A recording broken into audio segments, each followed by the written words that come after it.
She thought humiliating me at dinner was funny, until one sentence from my grandfather destroyed everything she expected to inherit. Every year my grandfather hosted a huge family dinner at his lake house, and every year my older sister Vanessa found some new way to remind everyone that she was the favorite child while I was just the awkward younger brother nobody took seriously. But this year she crossed a line she couldn't uncross, because halfway through dinner, after a few too many glasses of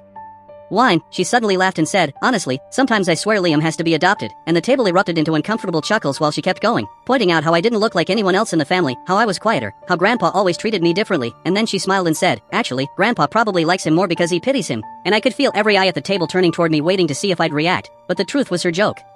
hit harder than she realized, because for years I secretly wondered the same thing, mostly because Grandpa really did treat me differently. He taught me how to manage investments, brought me into business meetings, and spent more time with me than any of the other grandchildren, while the rest of the family acted like I was some weird outsider. And before I could even respond, my grandfather slowly placed his fork down and stared directly at Vanessa with a look so cold the entire room went silent.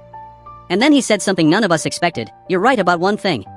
Liam is different from the rest of you," and my stomach dropped because for a second I thought she was actually right. But then Grandpa stood up, walked to his office, and returned carrying a thick folder before tossing it onto the dining table hard enough to rattle the glasses, and calmly said, "Since everyone seems interested in family history tonight, let's stop hiding it." And suddenly my father looked panicked, while my aunt whispered, "Dad, not now," but Grandpa ignored them and opened the folder, revealing decades-old legal documents, letters, and DNA reports, and then he dropped the real bombshell. Liam isn't adopted, but Vanessa's father isn't who she thinks he is, and the entire room completely froze because my Uncle Robert, the man Vanessa believed was her father, slowly looked toward my aunt like the world had stopped spinning, and Grandpa explained that 30 years earlier my aunt had an affair with a business partner during a period when her marriage was falling apart, but the family covered it up after the biological father died unexpectedly before Vanessa was born, and apparently only a few people ever knew the truth, including Grandpa, who kept silent to protect the family. But Vanessa humiliating me publicly finally pushed him over the edge, and the room descended into absolute chaos as my aunt started sobbing. Robert kept repeating, "Tell me this isn't true," and Vanessa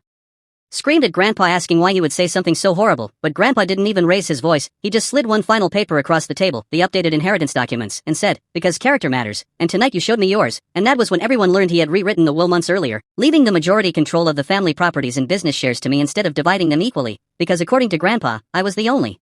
grandchild who never treated family like a competition, and Vanessa completely lost it, accusing me of manipulating him for money. But Grandpa cut her off instantly and said, "No, Vanessa, you lost this yourself the moment you decided humiliating someone made you feel important." And honestly, I barely remember leaving the house because the screaming followed me all the way to my car. But I'll never forget the final thing Grandpa told me before I drove away, because he put his hand on my